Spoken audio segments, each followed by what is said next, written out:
the fourth member as our chair? Sure, let's do this thing. I guess we will call this meeting to order.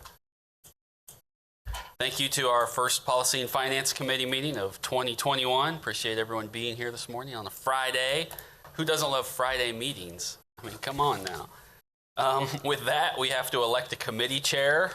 Is there a will of the group? I would like to nominate Spencer Duncan for chair. I would like to second. Guess I don't have a choice then. I will be outvoted no matter what I say. Yes, you will. When it's only three of us. All those in favor of saying it self-servingly, electing myself as chair, aye. Say aye. Aye. Aye. Anyone opposed? Guess not. All right, well, I will do my best to do my duty as chair. We have two issues, well, sort of three issues, but mainly two issues in front of us today. One of those issues has been discussed in front of the council prior and was referred back to this committee for discussion. The second one is a new issue that we will start discussion on today and see where it takes us from there. With that, the first discussion is a process for reviewing the overall 2015 building code, and it's that process.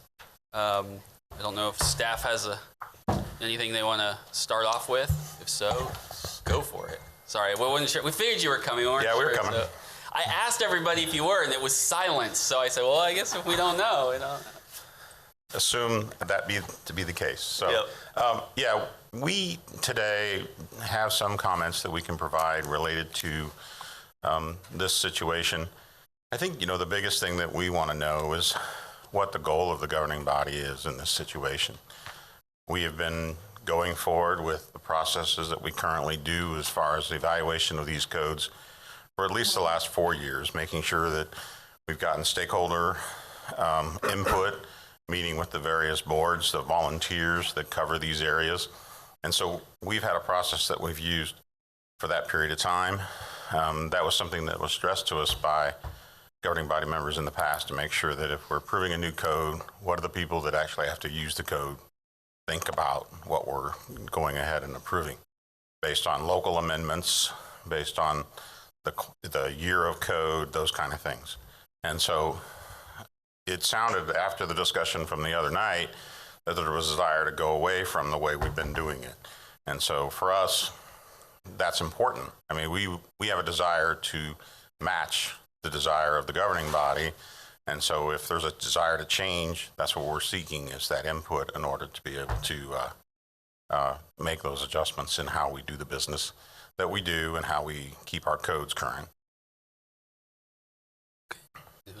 And then, so then I'll turn it over to Bill so that he can go through and better describe the process and then look at and begin a discussion about what changes we might want to make.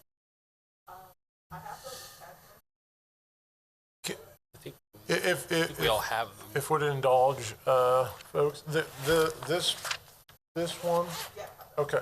And I apologize for the, it's not in a different language. It's just something that we put together to kind of help give everybody an overview of not only what our big picture is with all of our codes, but what we could do to meet your goals and a schedule. So, because I don't know if everyone knows, we have 9 different codes that we will occasionally bring to you for an update for adoption. 6 of those are on the left-hand side in kind of the pink, the top pink. Those are all related to building codes. The green, the 3 below that in the green shade are trade codes. So together we have 9. The year that we have shaded in as dark blue would be what we currently have adopted. Those are the code years we have adopted. As you can see on that top table, we've got as early as actually, let's go to the middle table, because that'll show you that we have one adopted back in 1997, and that's the one we were trying to get replaced. We've got a couple that are in 2000, 9, and then we've got 4 in 2015, and then a couple that were 2017, 2018 at the bottom there. So those are the current what we have adopted years. The purple shades are what we would project out as to which code years we could adopt, depending on the approach and the goals you want. Don't pay too much attention right now because it's going to probably confuse folks. But those X's that are in those boxes, those are when they actually get adopted, and those are when you as a body adopt those codes. But as you can see, they obviously all cannot get adopted at the same time. So what we were working off of from previous council direction is that top table. That was, hey, let's try and line up the year, and let's get all the codes adopted as close to a particular year that we can. So we're on a 2015 sort of emphasis, and that's why when we bring these to you, they're 2015s, and you're like, it's not 2015, right? So that was the previous sort of direction. That's the current path, as we call it. Then, with your comments, recent comments, you have kind of the middle table, if you will.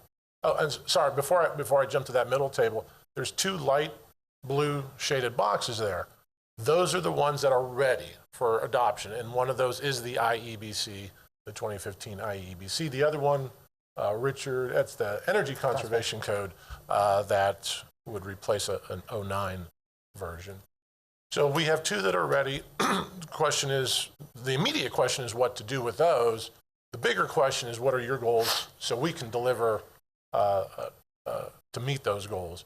So jump to the middle table, and you'll see the big difference there is instead of adopting the 2015 versions, those light blue boxes are gone. Now we've moved those up to 2021 versions in the purple boxes, and those would constitute a new review. It may not be certainly as comprehensive or intensive as the one we just did, because the IEBC is a brand new code. It's replacing a 97 code that actually is so it's not even an I code. It was a uniform code, so completely different, intense review. But we did the review, so we did the heavy lift. So now, if you want to go to a more timely year, we would suggest 2021, since we have that available to us. If you want to do that, we could do 2018 as well. So that will take less time to review, but we think we could get those adopted, and then you'd have more of a, either this year or next year, you'd begin to start lining up whatever that next, what's the next code after that? Well, then we would do the residential code. We can get that adopted in the 2021 version. So you start to see those purple boxes line up in the 2021 year. That just so happens that's kind of how they would be lining up. So jump to the last table, and that's more of a as you go. So we're not really lining up a particular year. We're bringing you the timeliest, most available ready code. But we do that, but we stagger it more. We don't line it up for all of 2021 or 2024, whatever the next year would be. So we'll bring those as we go. They'll be the most timeliest, and that actually gets us the most timeliest of code adoptions. Without getting too nerdy here, the 80% of our codes would be within 6 years of the calendar year if we adopt that approach, and that actually is it's a little more timely than the middle box or the middle table, but either way, we feel like if we understand the goals of the council, do they want is it the most timely code? We will deliver that. If it's looking at our process to be, and I'll end on this. Our process takes about a year. to review. And that's anywhere from 6 months to a year. And that is dependent on our boards, our appointed boards, who are the subject matter experts to help us figure out which, would we adopt the entire code? Are there amendments to exempt out so we can tailor it for Topeka? They would know. So for an update, they meet they have a monthly meeting, they meet every month. So after they're done with their review, then Richard goes out and he begins to touch base with other stakeholders that were not on that committee. So we adopted the plumbing code last year, for instance. So he would push that out more to the plumbing industry. If it was a building code, he would push it out to the Builders Association. And the long list of contractors and developers that we have in our database. And we start pushing that out to get their feedback before we bring it ultimately to you. Actually, there's one more stop. We go to legal, and they put the ordinance together. So those are the sort of the 3 touch points before it gets to you. It's the board committee review along that staff does sit on. It is then another engagement with stakeholders, and then legal. Last thing I'll say is when Richard does go out to those stakeholders, that can create a snag, not in a bad way, but from a time point. He initially goes out. Maybe not everybody hears or sees the presentation, and we'll get a feedback that, hey, so and so, or could you present to another group, or this person missed the meeting. We are somewhat dependent on trying to accommodate everybody that we can before we bring it to you. So at some point, if we want to look at a more aggressive, reduced type of review time period, then one of those things is going to have to change. Either we don't engage as much, or we just flatly set a deadline and say, this is the council's expectation. We deliver this in a X amount of time, and those will be the expectations. I think the expectations are not capped right now. We're working on it, but we don't really have a deadline, if you can appreciate that. So I'll stop there and see if there's any follow-up. Yes, Councilman Emerson. Thank you for that, Mr. Finder. I guess kind of I'm a little puzzled, and I know this has been in place for a long time, but I'm just wondering why we get that whole process, and at the very end we take it out to people. And I guess kind of as a side note, when the city changes their engineering standards, they don't come to us contractors and say, do you like the new concrete? Do you like this? Do you like the asphalt design? They do it from an engineering standpoint, whatever the best practice is in the industry they determine, and that's what we're going to do. Even as a council member, they don't call me and say, Tony, we're thinking about changing this sewer pipe to this. What do you think? It just doesn't happen. It's based on what's the best practice. So I guess I would see that last point you made about reaching out to the contractors and stuff. I would think they would want to come to those earlier meetings. They can come to them right as they're being discussed and input at that time, like, hey, for some reason we think this is wrong. Right. It just seems like you get everything settled, and then at the end you go and say, you just open up a can of worms at that point for any one person to not like one thing. Yes, and I think from my perspective, because I wasn't part of this for a long time, and sure. I kind of came in and said, oh, I think that was an add-on. I think we didn't used to do that. And so what we haven't done is we haven't meshed those two things. So I think your point is taken. And if that's the direction that we try and do that more at once, as opposed to one and then we do the other, and we can do it more integrated, we can do that. Yeah, because if I mean, Yep. because it seems otherwise you get in this loop, right, where you reach out and that person doesn't like it, then you take it back, to the first thing? At some point, the engineers and architects and the people who sit on the initial board, if they truly are subject matter experts at that point, their best decision, I think, is the way to go at that point.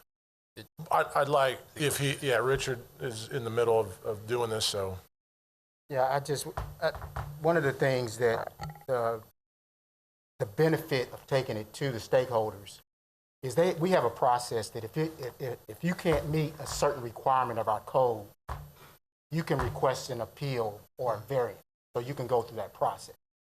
With us taking it to the stakeholders, before we weren't taking it to the stakeholders, there were a lot of appeals to our building board of appeals because things in the code weren't allowing them to do what they wanted to do.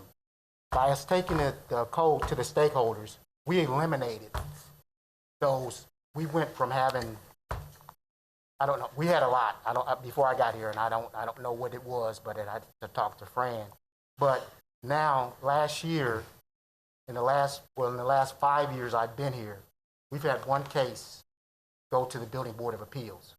So the benefit of taking it to the stakeholders is we eliminate those things that would be a problem to the developers up front. We take them out the code or we change them from the code, and then it allows for them to go through. So that's one benefit of taking it to the stakeholders.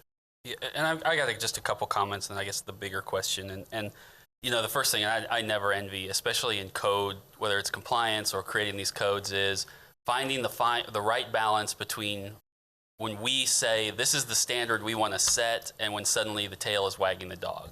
That is a line I know you folks have to thread constantly, unlike many other areas and departments, and I'm always very cognizant of that, and then having to deal with us as to where that line is too. I can't obviously speak for anyone but myself. I will say, I think in part of this, at least in our last discussion, when this was at the council, is I want to just make the statement today that all the work that has been put into this point to getting us up to code from what was a very different code, from dealing with the stakeholders, from having to be in line with direction you were given by the governing body, the staff, Richard, you've done very good work. And I think we are at a position here because of that really good work to get ahead of this a little bit at this point, so then we're not behind the curve over the next 3 and 6 years when we look at the other codes and staying up to date. My one frustration I had through this process was, and this may be partly our fault as a governing body, maybe we weren't loud enough, but I did feel like the first conversation we had when this was brought to us last year was, I thought that a number of us said, could you please go back and take a hard look at what it would take to get us to 18? And I felt like, I don't know what happened, if that happened or not, it felt like a lot of that may not have occurred between that process. If I'm wrong, please correct, but I mean, that's just been one frustration. So I felt like we've lost some time there into going back and looking at that. But I will say, and this is the part, my second frustration is, if you look at everybody around us, literally, they're all at the 18 code. I mean, we are way behind, and if we just went to 15 now, and then it took us some time to get to even 18, I feel like we're still going to always be behind all the communities around us. And so I'm trying to get us to a point where we're at least closer, as a little more aligned with all of our contractors. So, and it's okay to talk to me like I'm a child when I ask this question. I give you permission because I really don't understand this. So it looks like most of the general local amendments are on this document, correct? That would be in the 15 code. All right, and I know that the changes, if you look at whether it's 18 or 21, are usually outlined. Why can we not just take these changes, cross-reference them with all the proposed changes in the new codes, mesh them together, figure out where those differences are, and voila, we have what we need to be done to get us to whether it's 18 or 21 to get us there. And that's because of all the work that's already been done, why we couldn't just do that to kind of get us ahead. Can I take a shot? And Richard, you help me out here. Because I think I hear where you're coming from, council member. What you just held up, those are amendments. Those are local amendments. Those aren't changes that the industry made. Those are changes that we, Topekans, made. So to get to the changes that the industry made, we would have to Topekans would have to review the industry changes and say, do we need to have any more amendments, that Topeka amendments brought to the governing body? So there's two different sets. We just don't adopt changes that the industry makes. We actually, those get reviewed and say, do we want those changes? Do we like those changes? Do they meet our needs?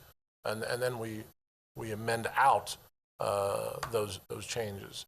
And that's what you see. So there are two different types of changes, I guess we're talking about. So it isn't just layering adding changes from the 18 or the 21 to what you have on that paper.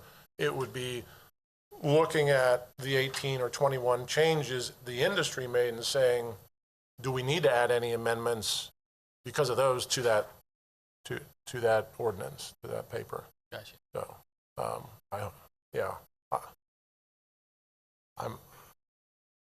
I didn't quite get it either about 4 years ago. So I'm still learning. Richard, did I get that? Yeah, Is that okay? All right.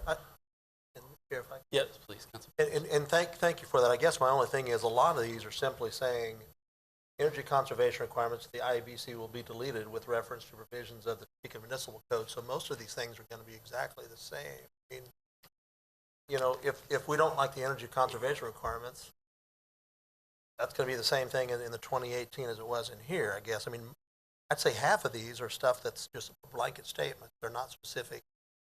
So we got like 10 things we need to check. I mean, give you this afternoon and you can have her done. I'm not trying to be, but serious. We get this 600-page book and you guys give us 3 months to do it. I'm just, yeah. I'm telling you, a couple of people sitting down for a week could go through the changes, in my opinion. Again, when the city bids a project, our spec book might be 3, 4, 5, 600 pages. We get a month to do it. And I have to give the city a price of a project that may be a couple of years, and I have to have everything right. And I get a month maybe to do it. Where there's a will, there's a way. You know, the Pentagon, you've heard me say this, Mr. Finder. The Pentagon was built in 18 months, like from the initial concept to the moving furniture in. There's not a reason we can't get 2018 done. Honestly, I think in a couple months. I think the question is, do you want 2018 or 2021? We're ready. Sure. We can do 2021, and that will. I don't think it'll appreciably add time. There are more changes we have to look at, but yeah, if we're talking about, it's definitely more than a couple weeks. A couple months would be dependent on getting that review. Sure. Yes, you're right. I tell people when I go do a neighborhood plan, I could sit at my desk and write you a neighborhood plan in 2 weeks. It's not going to be very good, though. You're supposed to blame us. Those elected people made me do it. So if I could, Chair. Yes. So first of all, and I'm sorry, I'm not trying to pick on you guys. I'm working on a subdivision in another city, another state, actually. And I have the same deal. We send, they have the technical review committee, and some of the stuff that comes back, I hope they're never going to see this, but it's like your font is wrong on the plan sheet. And it's a month-long process. So Yeah. in general, I do get that. But you asked earlier our expectations. I would love to see right now all of them be 18 or 21.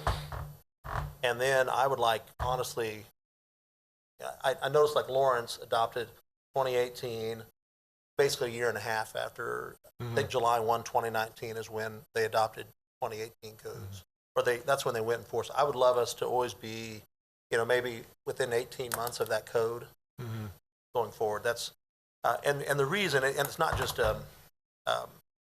because that's what I want.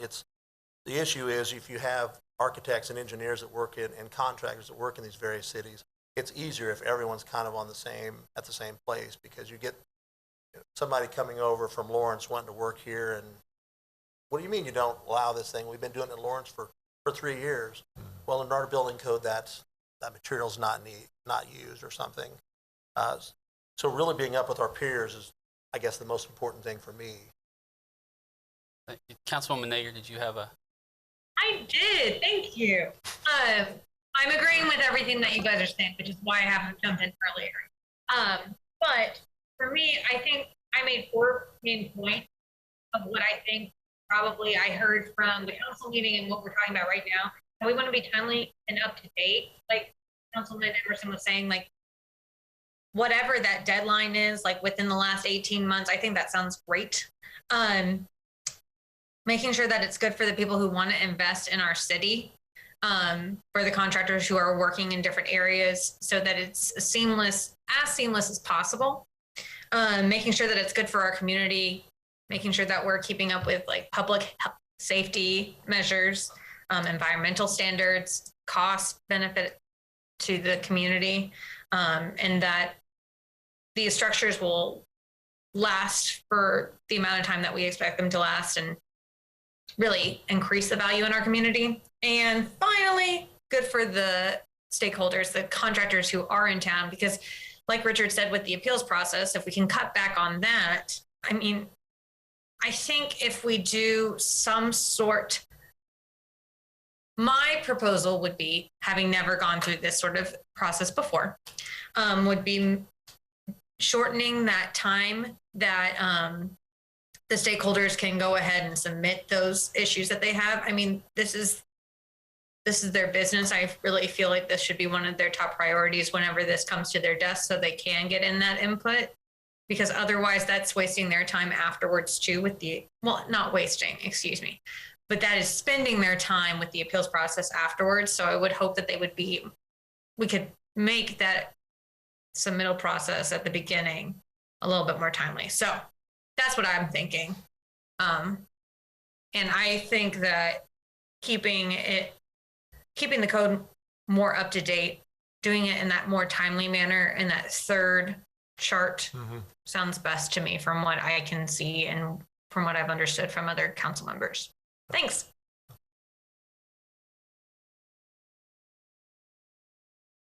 Well, as I said earlier, I can't always speak for my other And you guys are colleagues. muted. Oh, we are still muted. That's right. Feedback. We've learned feedback issues on these Zoom calls, just to add another wrinkle to all this. Like I said, I don't usually speak for the rest of my colleagues. That gets me in trouble. I will say, as you've said today, if you're looking for direction, I think there is a consensus that it would be great, or sort of expected, if we could leave this year at a bare minimum of 18, and then to what Councilmember Emerson said, have a goal of by next year, mid-year, end of year, be up to 21. And the truth is, if we can get that done, I think then we're not put in a position where Richard has to go back out and try to solve 25 years of codes in a year and a half ever again, and be thrown into the fire and deal with the madness of that. And so, I do think that is sort of the desire and goal, is to try to get us on that kind of schedule, which then gives us a breather, right, a little bit to be up to code. So how we get there, I don't know. I mean, we're willing to help put in the work, I think, some of us, which is what we're trying to tell you, if we can. We just need some then direction from you folks as to what's realistic and to get there. Okay. Well,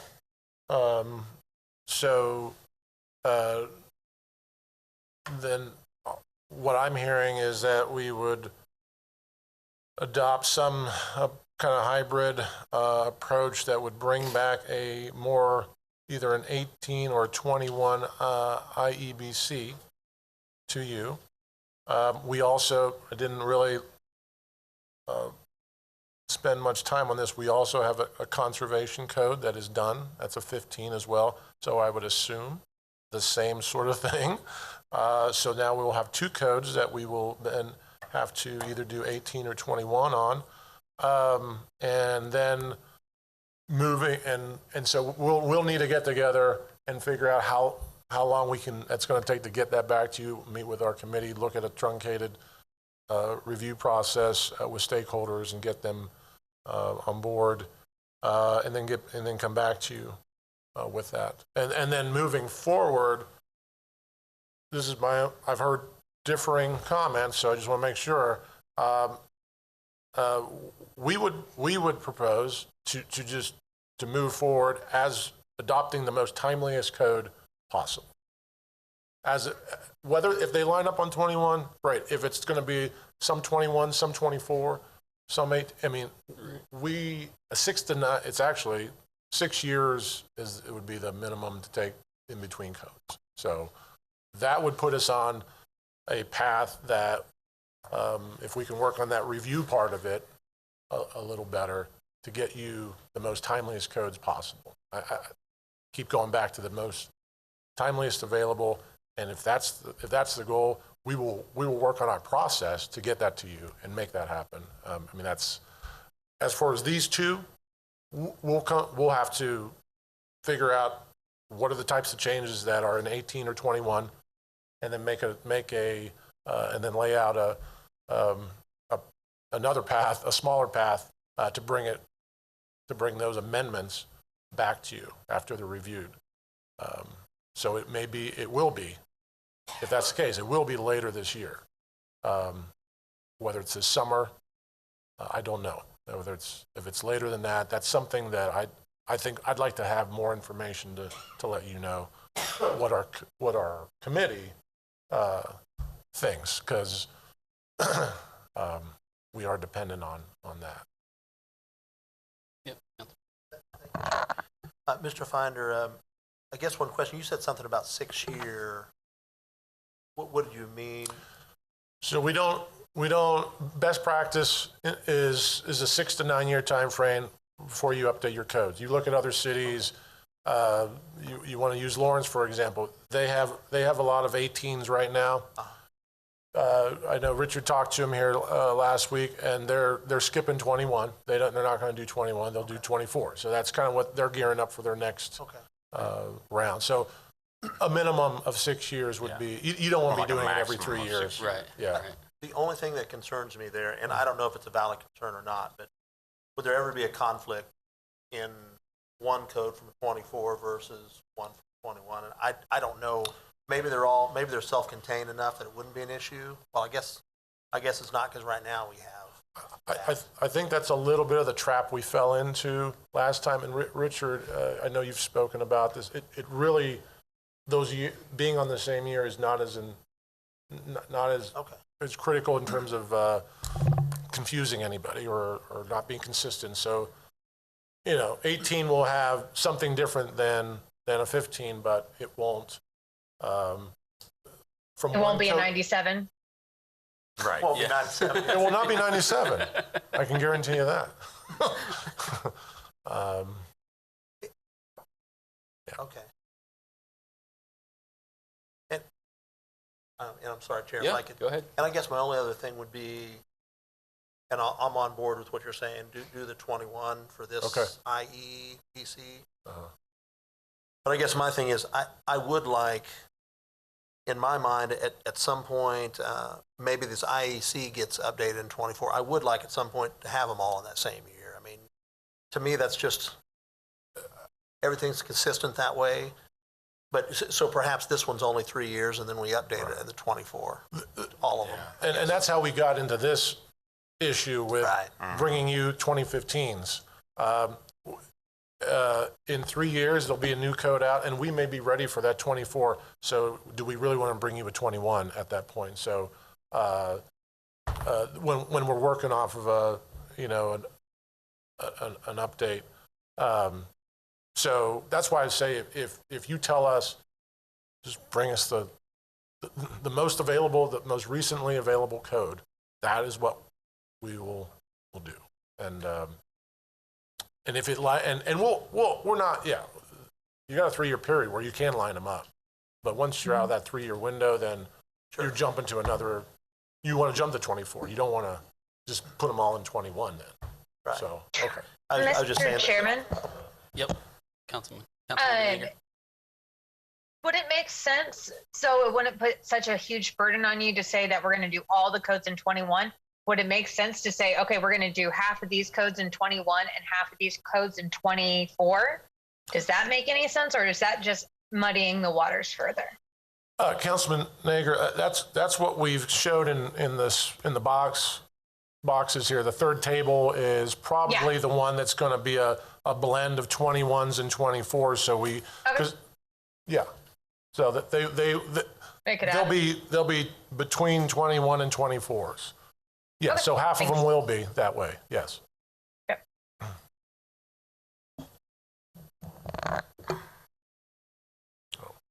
Does anyone else have any questions, comments?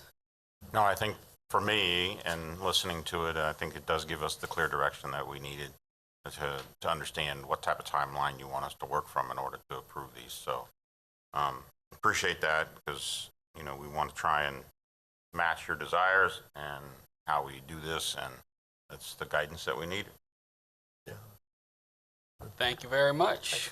Thank you.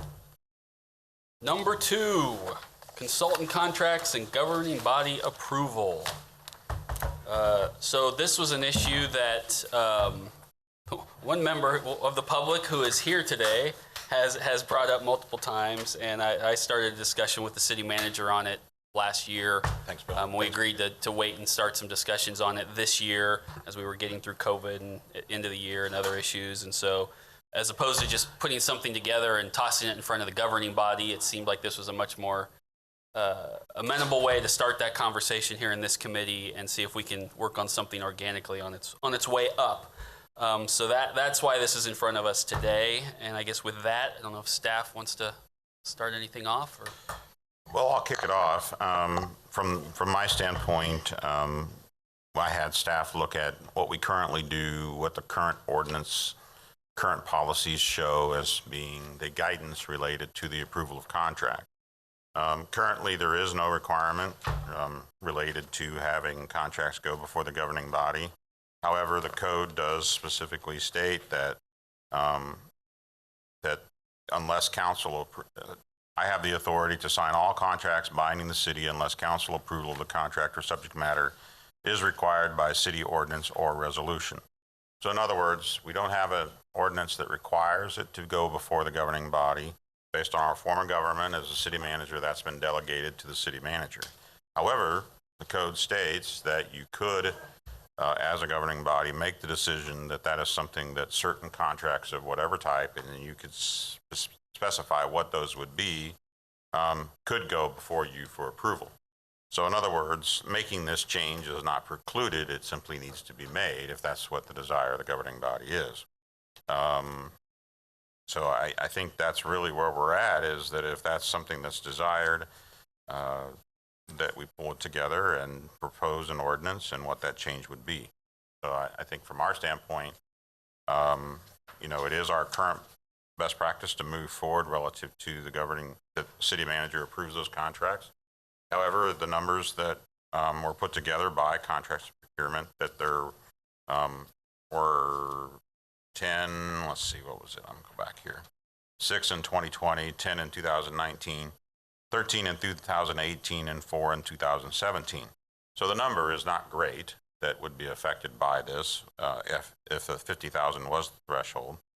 The one thing that I think for me that's concerned in discussions that I've had with staff is if the governing body was to deny a contract or ask to have it pulled, it may be pulled only for the purpose of understanding what the contract is before approving it, ask questions, etc. But if there was the decision that the governing body wanted to not approve a contract, we need to understand what happens then, because staff, as the subject matter expert that went through the process, made the decision to hire this consultant based on their analysis. And now someone that didn't hear presentations, didn't have an understanding of what the capabilities were of the particular consultant that we selected, how do we reconcile that? Because that is a concern. We also have a desire at some point to talk how we incorporate local preference into contracts for consultants. That's been brought to us in the past. And how do we figure out incorporating that? In addition, we've also talked about the decision we want to make with regarding to increasing our diversity in suppliers and contractors. How do we incorporate minority business, women business, and maybe disabled business owners in the process of how they would receive additional consideration and when these types of decisions are made regarding consultant approvals. So I think the mechanism and decision is up to you as to whether you want to review them, but I think we need to understand what's the process we're going to take if you were to decide, no, we don't want to approve that contract. Because we wouldn't, I guess the last thing I'll say is because we wouldn't bring a contract such as hiring a consultant forward unless the project was already approved. So deciding not to hire a contract, a particular consultant because the contract, you don't like the project anymore, we wouldn't have brought it to you if the project wasn't already approved. So.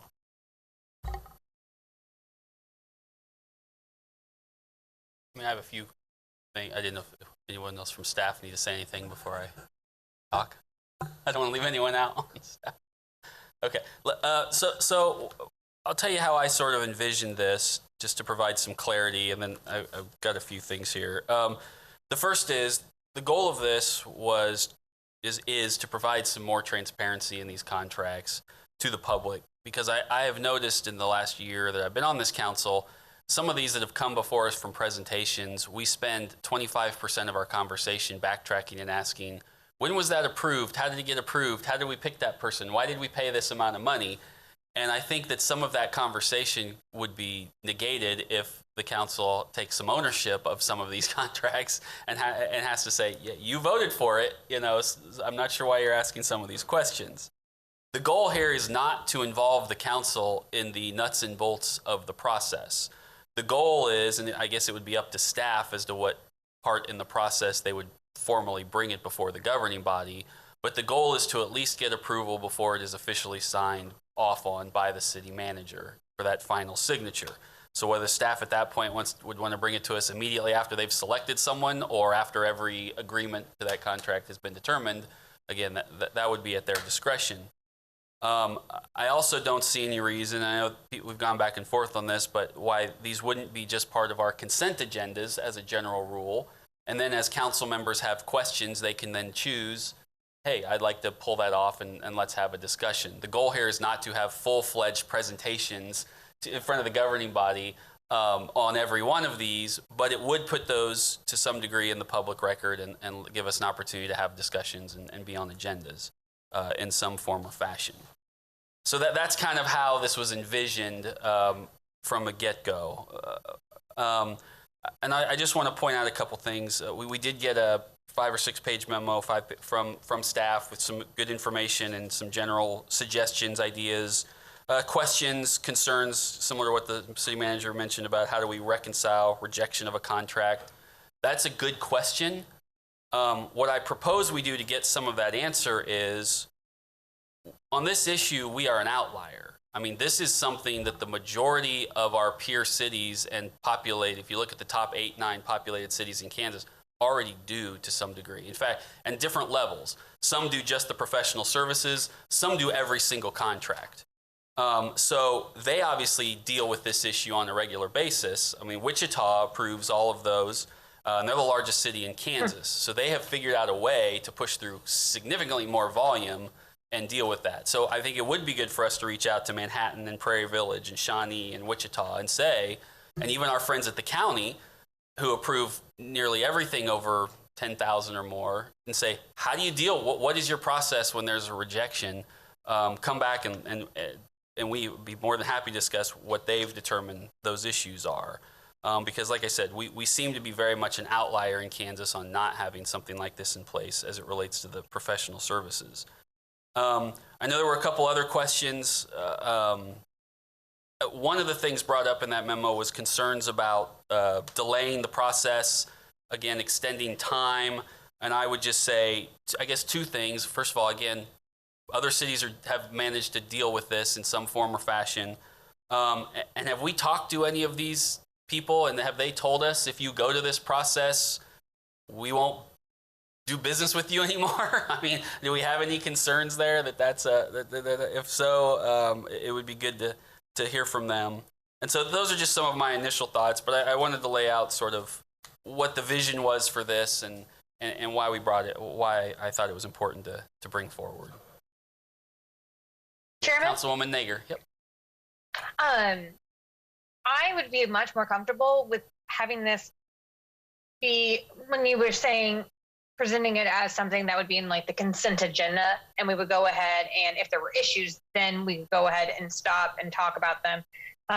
The main worry that I have with this is kind of what we just talked about with the last action item, that we would end up holding things back, not being as timely, and holding up services to citizens. So the way that you presented it as being a part of the consent agenda or something like that, where it's part of the public record and it does come before the council in a way that keeps things moving still, that makes me feel more comfortable with this idea.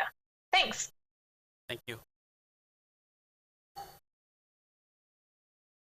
I don't want to interrupt questions but I guess the other staff, we do have, Leigha has a presentation regarding contracts and procurement that she's prepared to give as well. That'd be great. Leigha, if you want to do your presentation, that'd be great. That would be great. Thank you, City Manager. Good morning, members of the governing body and Mr. Chair. I am Leigha Boling, the Director of Contracts and Procurement in the Department of Administrative and Financial Services under Jessica Lehman-Dola. I have done quite a bit of background and research on this inquiry that we've received. And I did put together some notes that I'd like to go over with you. As stated by other members, we do currently have the practice of finalizing contracts and executing them with the city manager's signature. In the 4 years that were looked at, 2017 through 2020, as city manager stated, there were 33 professional service contracts that were over 50,000, and those went through the competitive request for proposal process, which is a sealed bid process based on qualifications for award. So I'm going to just kind of move through this memo that was submitted to you a few days ago. Professional services is generally defined across public procurement as we define it in our internal procurement manual, which is our operating policy, as administrative and technical consulting services, financial and accounting services, information technology services, photographic art or marketing services, and of course, architects, engineers, and appraisers. So those are what we have by policy deemed to be acceptable for professional consulting services, and which are selected based on their professional competence in their field. So it's a qualification-based selection process. When we put an RFP out for bid, it does fall within the Topeka Municipal Code under certain standards for that process. And so the minimum days that it has to be available to the public for bidding and proposal submissions is 10 days after the date of advertisement in the city's legal newspaper. Those advertisement dates land on Mondays, and so we can have it out on the street for a minimum of 10 days after that. However, best practices for national public procurement is 30 days.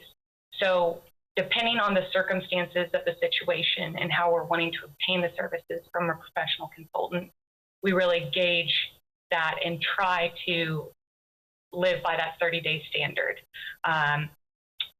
The other requirement for this process is notification. So by code, we're required to notify all of the vendors who have elected to be notified in our electronic bidding system. So generally there's for professional services, especially, hundreds of email notifications that go out to vendors. Vendors they do manage their own profile in that database and system, and they have their own username and passwords that's specific to their business, and that is how they log in and respond to bid events of all sorts. The bids are sealed until the date disclosed within the bid, and by code, it's 2 p.m. It is a public bid opening. Because of COVID, we have not had public come into our office for those bid openings, but we're always on the phone taking those phone calls, answering, providing the bid tabulations on a regular basis for every bid opening. So when we put an RFP out, the minimum 10-day requirement stands, which we try to abide by the 30-day best practice. It takes about 2 weeks for our office and our buyer that is assigned to that area. So say it's engineering, we have a buyer that's assigned to Public Works Engineering, and that buyer is most familiar with their practices.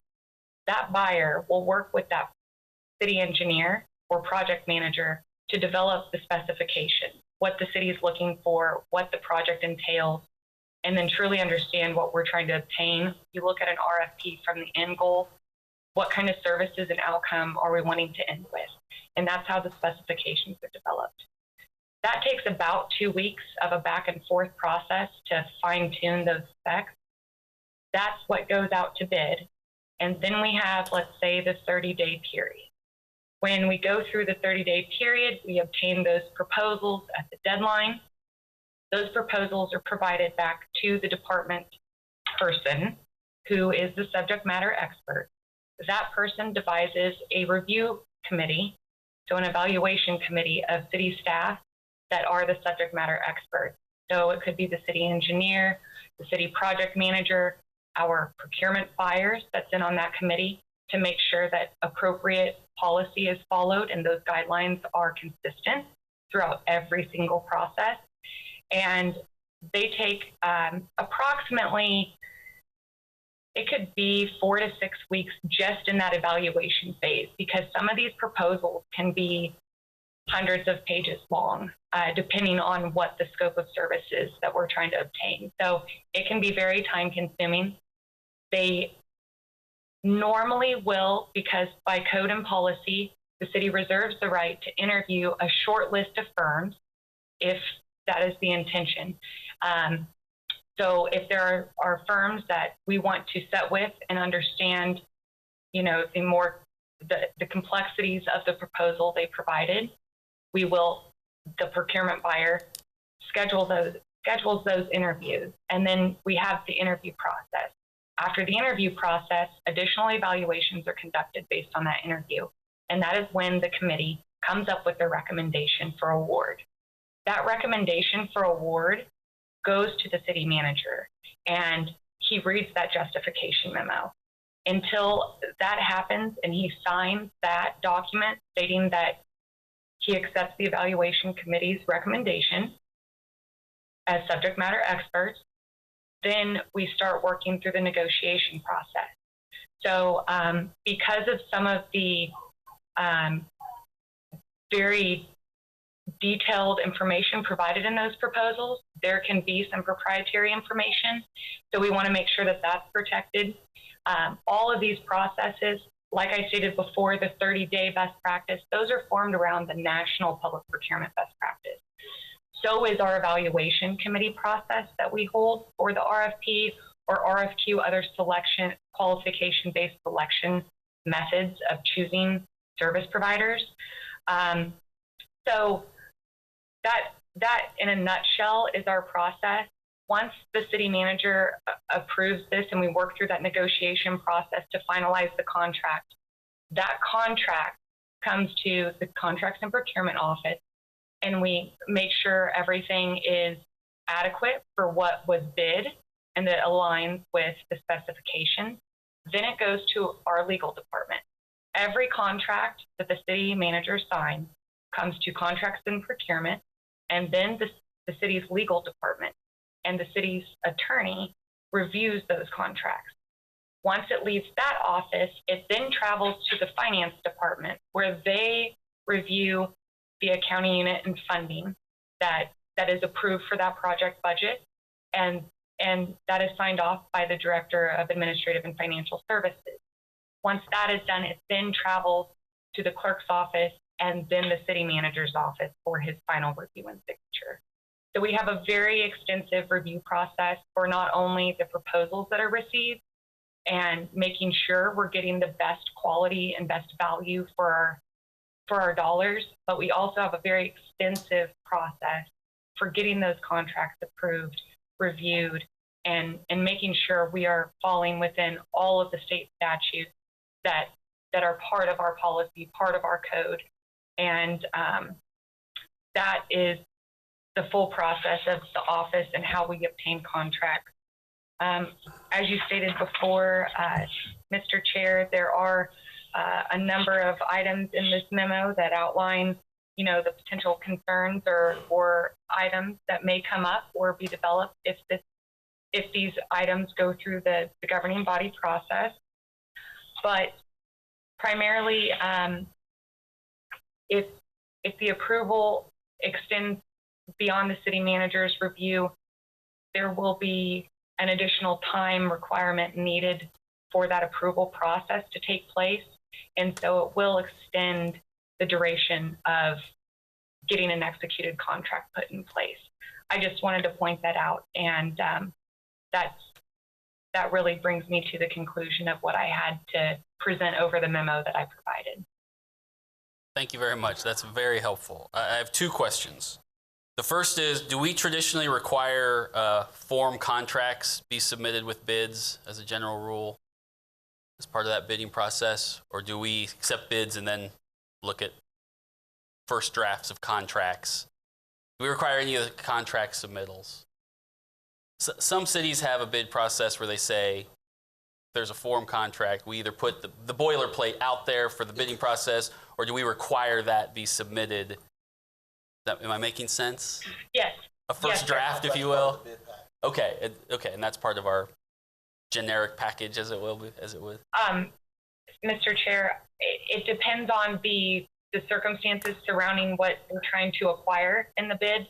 So generally, consultant contracts will come after the proposal, and it is our boilerplate.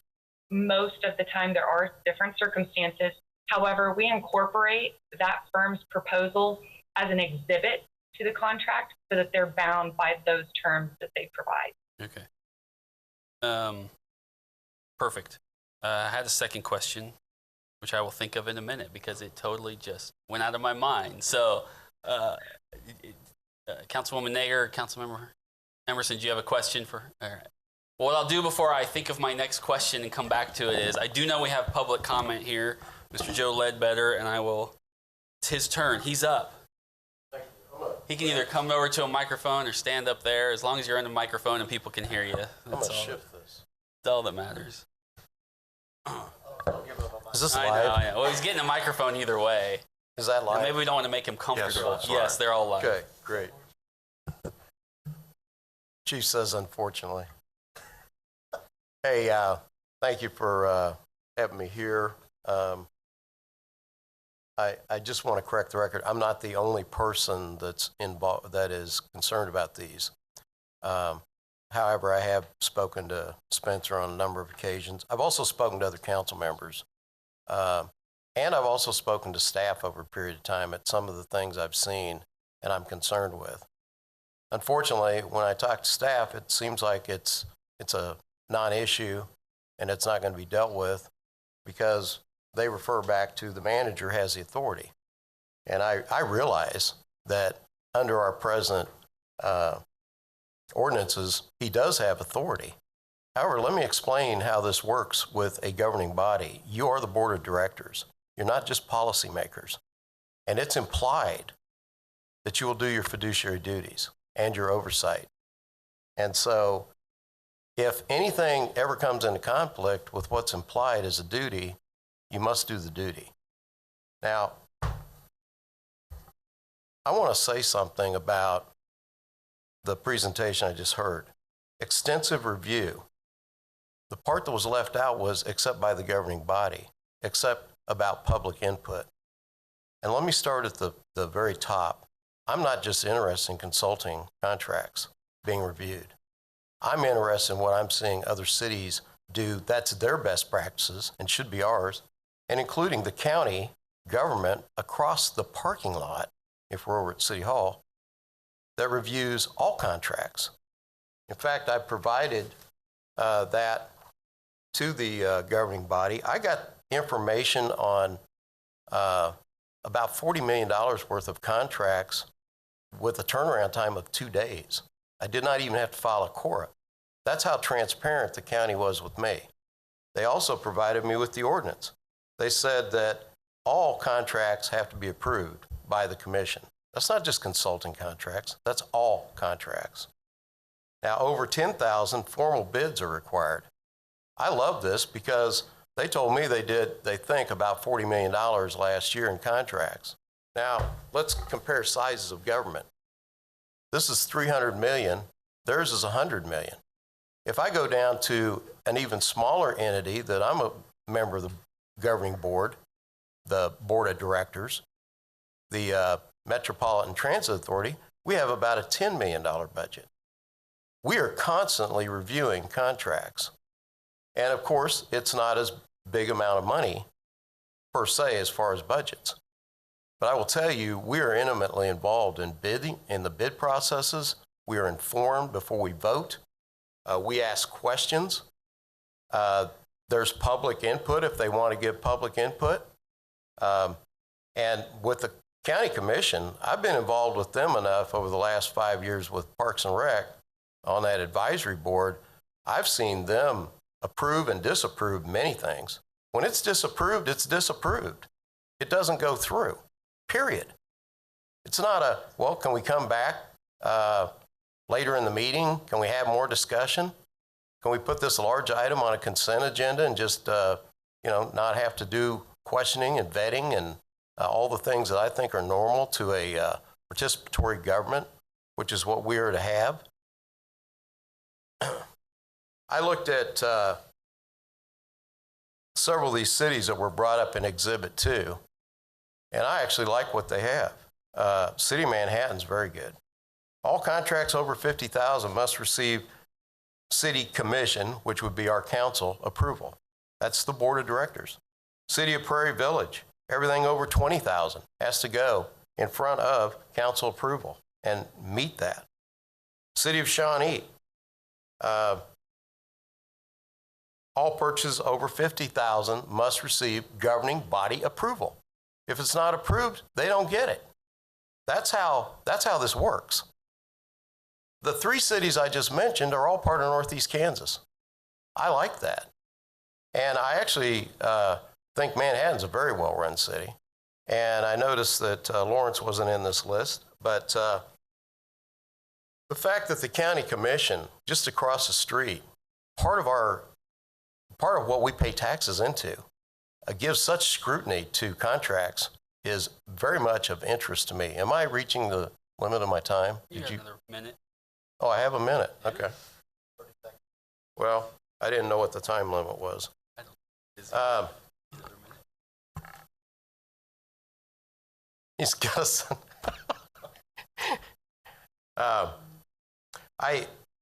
I am very much concerned about some of the things I've seen. I saw a consulting contract that I filed a core on, where I think it was $375,000 to rewrite the stormwater ordinance, which we have our own legal department.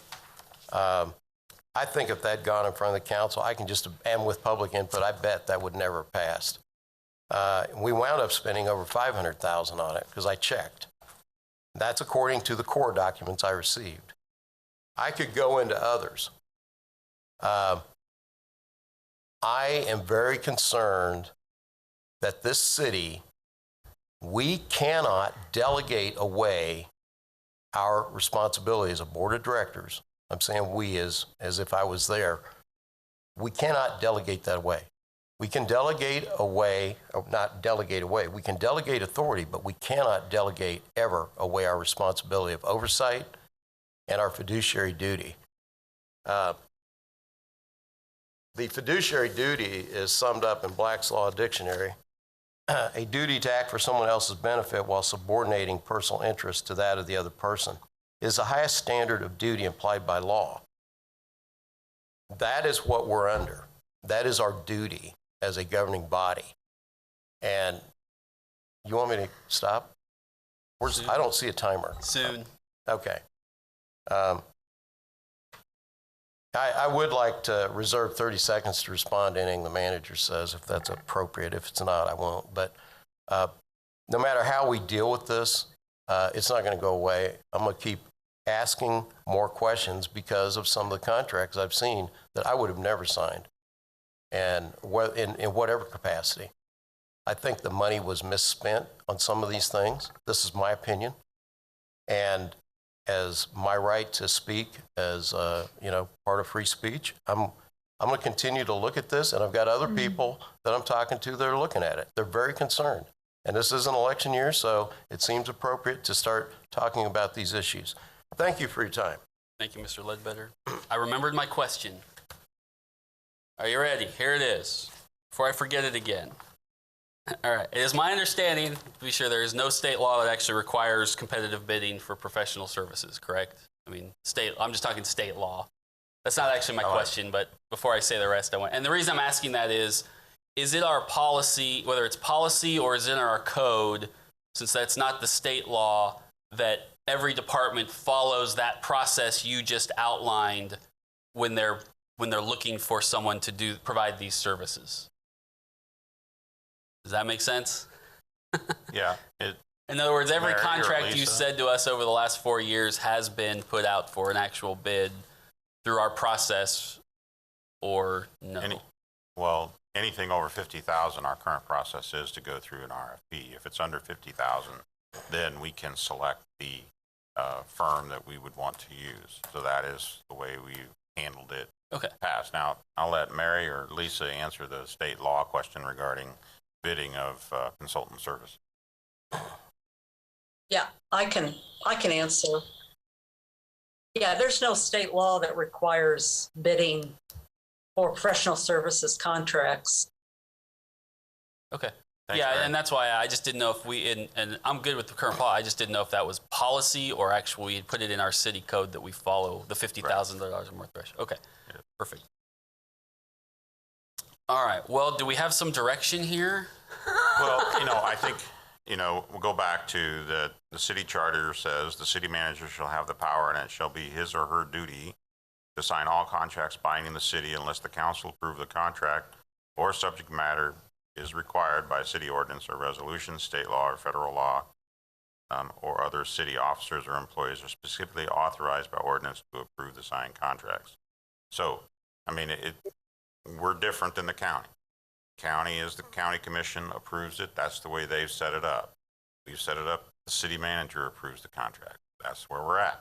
Now, if the council wants to change that, they can do so because the city charter says unless the city council approve the contract or subject matter of the contract is required by city ordinance or resolution. So if you want to establish an ordinance or resolution that says all contracts for consultant services or change it to any contract over 50,000 or whatever, that is your prerogative. That's the way the charter ordinance is set up. And it's designed to allow for efficient moving of contracts and processes through the system so that they don't have to come back to the governing body. It also removes political issues that might occur based on voting, based on ownership. It doesn't have to appear back before the governing body for approval. Now, you have your choice, like I said, to do so otherwise. And so that's what we're here to determine whether there's a desire to make that change. So I will just tell my colleagues here, it is my desire to put something in front of us, whether it's just, sort of what I outlined earlier, particularly as it relates to professional services. We can discuss others if we think, and I'm happy to have that discussion. I'm not asking you today whether you would be supportive or not supportive of it. I guess what I am or asking or telling or however you would like to interpret is, and I will say this to both my colleagues and to staff, is if that is something staff can work with me on to bring back to this committee, that would be wonderful. Otherwise, I will be bringing something back to this committee to at least discuss and consider. My goal would be to get staff involved and we can work together on something we can all work on. But I want to put it out there. It is my intention to bring something back to the future meeting before the end of this year that we can have a discussion on and go from there. So, yes, Councilmember Emerson. Thank you, Chair. This is an area that I deal with quite a bit. So I guess I don't want it left unsaid that I've bid projects in probably 200-300 different places over the last 30 years. I will say particularly that the way that Topeka advertises projects and they let you get on, and by the way, anybody can get on and look at any of our bid documents. They can look at any of the plans for a project. It's a free thing. Topeka, honestly, has been kind of the gold standard for about the last 3 or 4 years, at least the public works realm. I don't know a lot about this other professional services contract. But, you know, I certainly wouldn't have a problem if at some point something was put on the consent agenda. You know, here's the contracts that are, you know, where city manager is looking at to sign, you know, or whatever, execute. I certainly wouldn't have a problem with that. But I did want to say Topeka actually has an excellent purchasing process in my experience. As a matter of fact, there's some of the other bodies that have been mentioned here today. They're actually looking at Topeka's process as far as adopting it, how bids and plans and specifications go out. So I did want to say that Topeka has a great process for that. But, you know, a little transparency never hurts anybody, keeps everyone honest. No, that's good to know. 'Cause- Chief of Staff? I just had a quick question. Mr. Ledbetter, you mentioned these other cities. What form of government do they have? Because I think that's important. Memo, dude. We have a, city manager, council all form of manager. government. What's that? They're all manager. They don't have mayor, strong mayor? No. I No, didn't mean to that's interrupt. incorrect. Which Mr. one am I Chair? incorrect on? Mr. Chair, Yes. that's incorrect. Prairie Village has a mayor-council form of government. Manhattan has a commission manager form of government. These cities all have different forms of government than the city of Topeka. City of Topeka has a very unique form of government that does not exist in any other city in the state of Kansas. We are not the county commission. The county commission reviews all contracts, That's but fine. we have a different form of government. If you don't like that form of government, then change it. But at this point, the city manager runs the day-to-day, and the council are policymakers.